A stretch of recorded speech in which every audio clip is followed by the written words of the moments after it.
আসসালামু আলাইকুম। সবাই কেমন আছেন? আশা করি ভালো আছেন।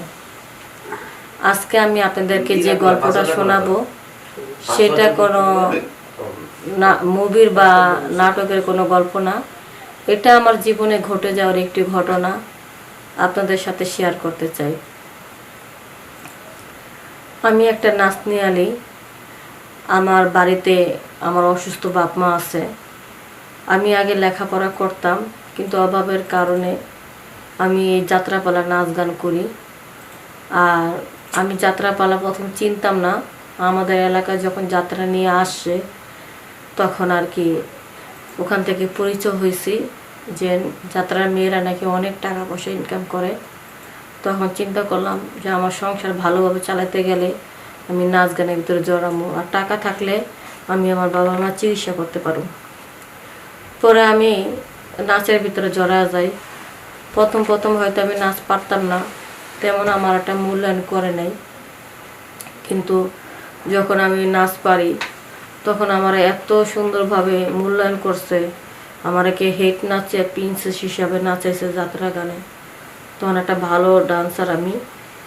তো সেখানে যখন ডান্সার তা প্রতিনিয়ত আমাকে অনেকে নাম্বার চায়, ডিস্টার্ব করে, আমি কারোর ফোন নাম্বার দিই না। পরে একদিনকা ওই আমাদের যাত্রাপালা যে ম্যানেজার ছিল তারে একটা লোক 1200 টাকা দিয়েছে যে ওই মেয়েটার নাম্বারটা যদি দিতে পারেন আমি আপনার 1200 টাকা দেব। পরে 1200 টাকা দিয়া আমার নাম্বারটা নিছে।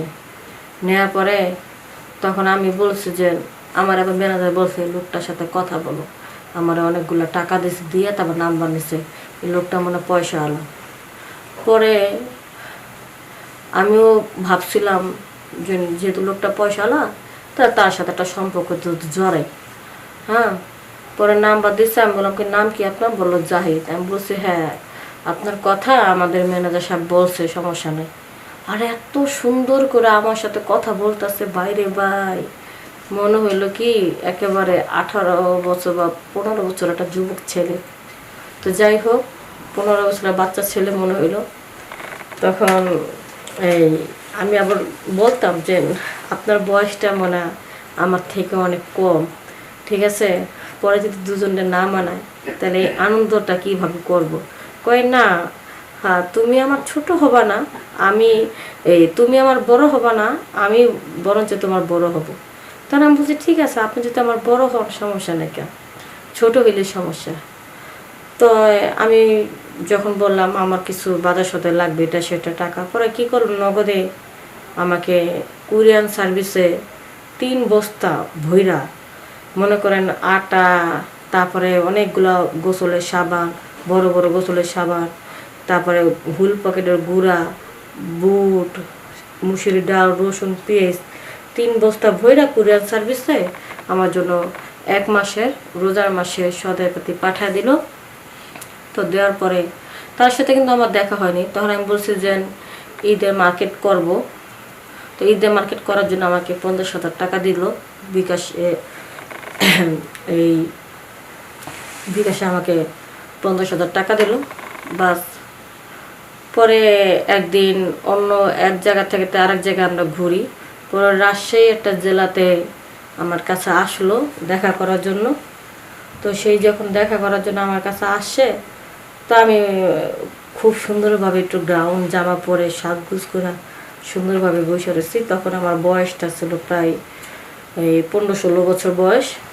তো চিকন চাকন ছিলাম, অনেক সুন্দর আমি। কিন্তু ওই বেশ কাকে আমি বললাম যে ভাই আপনি একটু নিয়ে আসেন আমার এই লোকটা রিসিভ করে। তো সেই যা রিসিভ করে নিয়ে আসলো, আমার সামনে দাঁড়া রয়েছে, কিন্তু সে আমার সামনে দাঁড়া রয়েছে। আমি তার দিকে না তাকাইয়া আমি এদিক সেদিক তাকাইতেছি যে কই ছেলেটা এখন আসে না একা। তখন বলতেছে যে আপনি কি লাবণী? আমি বলতেছি হ্যাঁ। কয় আমি জাহিদ। এখন আমি অবাক হয়ে তাকা রয়েছি। যেই মানুষটাকে আমি মনে করতাম যে আমার থেকে ছোট হবে, লাস্টে দেখতে সেই মানুষটার বয়স 70 থেকে 80 বছর বয়স। সাদা একটা পাঞ্জাবি পরেছে, আর ভুরুগুলো একেবারে সাদা ফকফকা, চোখের পাপড়িটা একেবারে ফকফকা, কিন্তু চেহারাটা এত সুন্দর। একেবারে গায়ের রংটা খুব ফর্সা। পরে আমি বললাম, ও আচ্ছা তাহলে আপনি না? হ্যাঁ, আমি তো তোমাকে বলেছিলাম যে তোমার থেকে আমি একটু বড় হব, তবে ছোট হব না। আমি মনে মনে করি এত বড় আমি তো জীবনও ভাবতে পারি না। পরে চিন্তা করলাম থাকগা, যাই হোক, টাকা তো অনেকগুলা পাইতাছি। পরে দেখি আমার জন্য 5 কেজি ফল নিয়ে এসে, 5 পদের ডালিম নিয়ে এসে 1 কেজি, তারপরে কমলা মালটা নিয়ে এসে 1 কেজি, কালো কালো বড় বড় আঙুর ফল নিয়ে এসে 1 কেজি। ঠিক আছে, অনেক ফল আমার জন্য নিয়ে এসে। তো এই ফল নিয়ে এসে তারপরে আমার হাতে 10,000 টাকা দেওয়া গেল যে তুমি কিছু কিনা খাইও। হ্যাঁ, জাস্ট একটু 5 মিনিট আমার বেডে বসা একটু চা খাওয়াইছে, 1 কাপ চা খাওয়ার সময়টুকু সে বসে চাটা খাওয়াইছে, তারা সুন্দরভাবে আমরা বিদায় দিয়ে দিলাম। তো এইভাবে সেই আর কি আমার সাথে কথা বলল। তো আমাকে বলতেছে, আমার বয়স বেশি দেখে তুমি মনে আমার পছন্দ করো নাই। পরে আমি বলছি, না, কেন পছন্দ করব না, বয়স হোক তাতে কি হয়েছে, কিন্তু টাকা পয়সা মনে মনে করি আমি তো টাকা পয়সার কথা বলতে পারি না আর কি, তাহলে তার মনটা খারাপ হয়ে যাবো না যে সেই মন আমার টাকারে ভালোবাসে। আমাকে শোনো, মনের সাথে মন বললে না বয়সের কিচ্ছু আসে যায় না। কয় দেখো, এই যেহেতু আমরা অনেকদিন ধরে কথাবার্তা বলতেছি, তাহলে আসো না একদিন আমরা একটু হোটেলে সময় দিই। পরে আমি বলতেছি, হ্যাঁ ঠিক আছে, কোনো সমস্যা নেই। পরে কয় শোনো, হোটেলে যখন সময় দিবা আমাকে 2 ঘন্টা সময় দিও, সমস্যা নেই, আমি আবার রিটার্ন ব্যাক করে শহরে যাব, ঢাকা থেকে আবার ব্যাক করে চলে আসবো। তাহলে 2 ঘন্টা সময় দিলে হবে। তো তোমার জন্য আমি কি নিয়ে যাব? তো আমি বললাম যে আমার জন্য কিছু লাগবে না, শুধু 1 লক্ষ টাকা দিলে, আমার জন্য কিছু টাকা দিলে হবে 1 লক্ষ। পরে কয় আসলে টাকা তো আমি 1 লক্ষ টাকা উঠাবো, তো ওখান থেকে আমি 30,000 টাকা ভাঙবো, তো 70,000 টাকা আমি তোমার জন্য রাখবো, ঠিক আছে? তো আমি বলছি যে আচ্ছা ঠিক আছে, তাহলে মিল মতো 1 লক্ষ টাকায় উঠান, সমস্যা নেই। তো সে আমার কি করলো, দামি একটা রেস্টুরেন্টে নিয়ে গেল। নিয়ে যাওয়ার পরে এখন সে হাঁসের মাংস, 2টা হাঁসের মাংস, মানে 2 প্লেট হাঁসের মাংস আর 2 প্লেট খাসির মাংস অর্ডার করলো, চিংড়ি মাছ, সব খাবার টেবিলে ভরে গেল, যেগুলো তুমি খাও। পরে আমি ইচ্ছা মতন ভাত না খেয়ে ওই তরকারি খেলাম। ঠিক আছে, বিল আসলো কি, দুজনে খাইলাম 3,000 টাকা বিল আসলো। তো 3,000 টাকা একবেলা খাবারের বিল আসছে। আমি তো ইচ্ছা মতো মন ভরা খেলে মাছ মাংসগুলো এগুলি খাইছি। পরে খাওয়ার পরে এখন আমাকে বলতেছে যে দাও, তোমার জন্য চেক লিখছি, এখন টাকাটা উঠাবো। আমি বললাম যে ঠিক আছে, একটা কাজ করেন, ব্যাংকে টাকাটা উঠায় আগে আসেন। হ্যাঁ, আসেন, পরে কিন্তু 2 ঘন্টা সময় দিয়ে কিন্তু আমার চলে যেতে হবে, আমার অন্য জায়গায় প্রোগ্রাম আছে। তো বললো আচ্ছা ঠিক আছে।